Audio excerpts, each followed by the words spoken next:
Seigneur, quand il a rencontré le Seigneur, il a réparé toutes choses autour de lui. On ne peut pas dire qu'on est repentant vis-à-vis du Seigneur sans aussi observer l'acte de la restitution qui consiste à réparer le tort que nous avons fait autour de nous. Amen. Donc, si nous sommes vraiment repentants, nous serons en paix avec tous les hommes. Parce que la Bible dit que selon que cela dépend de toi. Si c'était toi seul dans le monde, tu serais en paix avec tous les hommes. N'empêche qu'eux, ils te provoquent. Mais toi, tu dois avoir un cœur disposé à rechercher la paix avec tous. Et la sanctification sans laquelle il ne verra le Seigneur. Vous comprenez? Je parle à un cœur ce matin. Amen. Donc Dieu est satisfait de nous lorsqu'il voit en nous un cœur repentant. Cela veut dire quoi? Cela veut dire qu'il peut avoir une possibilité de fauter. Je ne dis pas il faut fauter. Je ne dis pas il faut pécher. Je ne dis pas il faut faire le mal. Je ne dis pas il faut calculer dans sa tête pour aller commettre le péché. Mais si cela arrivait, il faut que notre cœur soit un cœur disposé à la repentance. Or, un cœur disposé à la repentance, c'est un cœur qui est mal à l'aise lorsqu'un péché a été commis et qui ne se dispose plus à reprendre ce péché, qui le hait tel que Dieu le hait. Il y a un signe que Dieu me donne parfois lorsque le péché n'est pas trop loin ou le péché de la vie de quelqu'un avec qui je suis en contact. Dieu me donne une forte nausée. Moi j'ai une forte nausée. Parfois quand je te bois, j'ai une forte nausée. Et cette semaine, cela m'est venu encore très fort. Et cela ne va pas de bien. Amen. Donc la repentance est un style de vie. Dans ce style de vie, on répare toutes choses dans notre relation et alors Dieu est satisfait de nous. Et Dieu prend notre défense. Lorsque tu as un cœur pur et que l'ennemi se présente devant toi, Dieu se révèle, le Dieu de la vengeance et de la rétribution. Est-ce que vous êtes là? Amen. Et nous allons dire aussi dimanche que vous voyez bien, quelqu'un m'a doublé. Et pourtant il est dans l'église. Et le tort qu'il m'a fait, cela ne l'inquiète nullement pas.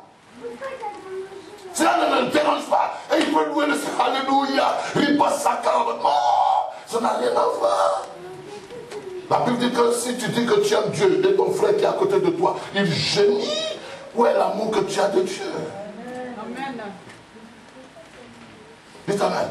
C'est pourquoi le chrétien, dans ce monde ténébreux, doit lui, par la qualité de son témoignage, parce que nous sommes la lumière.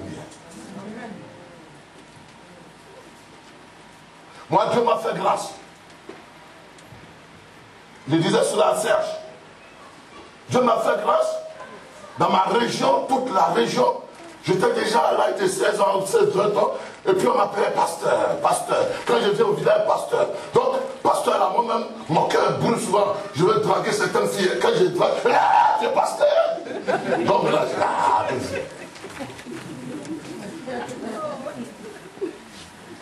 donc, le témoignage a été préservé de sorte que je n'ai pas voulu mélanger ce que les gens disent de moi. Je suis allé au casting. Quand on se présente à la rentrée de classe, quand je dois me présenter, je dis mon nom, je dis monsieur le pasteur. De sorte que dans toutes les écoles, que ce soit à Casting, que ce soit au CBCG, que ce soit à Pigé, ou que je sois passé pour être enseignant, on sait que je suis pasteur. Et même comme en Afrique, donner bise était le blasphème, quand je donne bise à ce ah, toi pasteur, pasteur tu donnes bise aussi. Il dit ah. Et ce qui m'a sauvé, c'est que dans chacune de mes classes, j'avais un étudiant. BTS secrétariat, j'ai des étudiants. BTS commerce étudiants. BTS quoi, j'ai des étudiants. BTS informatique de gestion, j'ai des étudiants. BTS comptabilité, dans chaque classe, j'ai mes étudiants, mes chrétiens, ils sont dans mon église, ils sont là. Amen.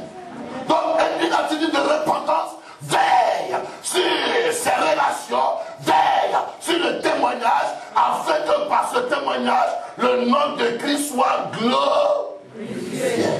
Amen. Alors, nous allons continuer donner des thèmes sur les anciens sentiers, et après quoi nous prierons. Le deuxième grand thème, sous-thème de cela, c'est la vraie délivrance. La vraie délivrance. Et quand nous voyons la figure de l'Église aujourd'hui, nul ne peut ignorer que Dieu, c'est-à-dire qu'on reconnaît que Dieu a vraiment béni l'Église. Est-ce que vous savez ça? Dieu a suscité des serviteurs, des servantes. Il leur a donné un ministère, à tel point qu'on voit partout l'émergence des ministères. Ministère de la délivrance, ministère prophétique, ministère ceci. Et ces ministères-là, ils font du bien. On reconnaît le bien qu'ils font, que Dieu fait au travers de ces personnes. Et cette situation-là, on fait finalement des chrétiens, des personnes, au lieu d'être libres, elles ne sont plus libres. Comprenez-moi bien. C'est-à-dire quoi? Il y a des ministères de délivrance, ministère de combat spirituel, ministère prophétique, ministère de ceci, ministère de cela. Et pourtant, c'est un ministère authentique. Mais comme les gens n'ont pas été présentés de façon équilibrée, les chrétiens ne sont plus libres. Donc, ils vont passer leur vie chrétienne à faire combat sur combat spirituel.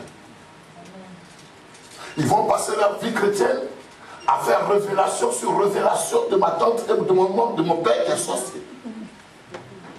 Ils vont passer leur vie chrétienne à voir des mots par-ci, des mots par-là, des mots par ceci, des mots par-ici. Et eux-mêmes, ils ne sont plus libres.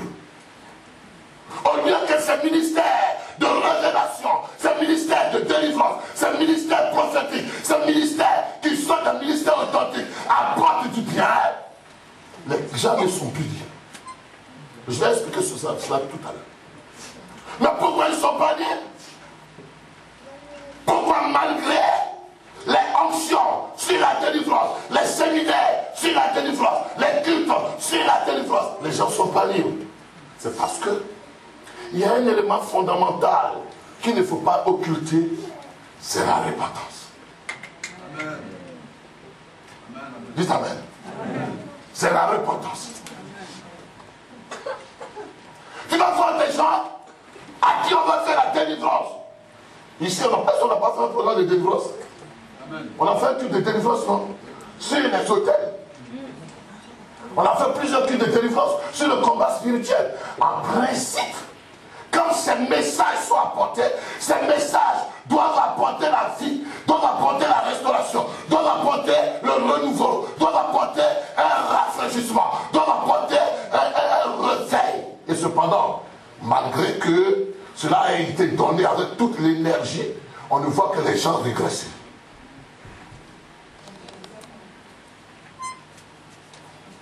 Les amis, écoutez-moi, c'est le cœur de Dieu qui vous parle. J'ai été dans une église avec Serge il n'y a pas longtemps. On leur a fait des onctions d'huile. On leur a fait boire l'huile d'onction. On a dit à chacun, prends ton huile. On a pris à chacun fait ceci. Il y en a qui ont pris l'huile. On leur a imposé main. On leur a imposé pied. On leur a imposé fesses. On leur a imposé odeur. On leur a imposé crachat. On leur a tout imposé. Et cependant, quand tu vois 3 mois après, ces personnes-là, leur vie n'a pas changé. Est-ce que c'est l'orateur ou celui qui faisait la délivrance qui n'était pas compétent, qui était dans le faux? Non, c'est qu'il a fait, le prophète ou le pasteur ou l'organisateur du programme était sincère. Mais pourquoi, malgré ces révélations, ces dons prophétiques, que nous puissions donner à l'église, que nous puissions avoir. Pourquoi cela ne produit pas le résultat attendu? Revenons à la base, la repentance. Amen. Dites amen. Revenons à la base, un cœur pur. Revenons à la base, une vie qui est identifiée à Christ. Revenons à la base, une vie chrétienne authentique. Parce que le tout n'est pas la délivrance. Le véritable, c'est marcher dans l'obéissance. Est-ce que vous me suivez ce matin? C'est ce que je vais vous donner en quelques instants. Alors lisons.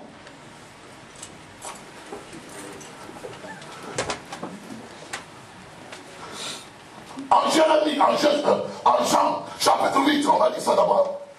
Et puis après on va revenir Jérémie. Jean 8. Oh! Mardi, il faut venir, on va faire notre enseignement. Sur. Bon, peut-être que. Jean 8. Verset 30 à 36. Vas-y, ma fille. Jean 8, verset 30. Comme Jésus parlait ainsi, plusieurs crurent en lui. Et il dit aux Juifs qui avaient cru en lui, si vous demeurez dans ma parole, vous êtes vraiment mes disciples. Vous connaîtrez la vérité. Vas-y. Et la vérité vous affranchira. Et la vérité vous affranchira. Oui. Ils lui répondirent, nous sommes la postérité d'Abraham, oui. Et nous ne fûmes jamais esclaves de personne. Comment dis-tu, vous deviendrez libres? En vérité, je vous le dis, leur répliqua Jésus, quiconque se livre au péché est esclave du péché. Yes. Or, l'esclave ne demeure pas toujours dans la maison, oui. Le Fils y demeure toujours. Si donc le Fils vous affranchit, vous serez réellement libre. Amen. Vous voyez, déjà, on fait confession d'accepter Jésus. Et Jésus leur dit à ceux qui ont cru, comme toi, comme moi. Comprenez bien, les amis, comprenez bien. Parce que comprenez bien, sinon on va mourir, parce que Satan, lui, il est méchant. Et il est méchant. J'étais en train de parler à mon village. À ma soeur au village. Et je dis, mais, elle dit, ah, vraiment, il y a un décès encore. Un monsieur, il est venu à l'église dimanche, il a rendu témoignage, il est bien, bon, il a dit son nom, tout ça. Et puis il est mort. Il partait au champ comme ça, et puis sur la route, il est tombé, il est mort. Et que je ne comprends pas, grand frère, dans l'église, les gens meurent. Je lui ai dit, attention. C'est vrai que vous êtes dans un cercle où vous combattez les sorciers du village, vous combattez les esprits méchants, la malédiction du village est là, et vous les combattez. Et cependant, vous qui les combattez, vous n'êtes pas affranchis. Vous comprenez? Donc, il ne faut pas que ce soit un slogan, Satan tu es vaincu, Satan tu es lié. Non. Il faut que nous soyons un cœur véritablement affranchi. Sinon, nous nous exposons à un nid d'abeilles qui aura des répercussions désagréables sur notre vie. Disons Amen. Ne vous fâchez pas, je suis en train de dire des choses qui sont réelles, le cœur de l'Église.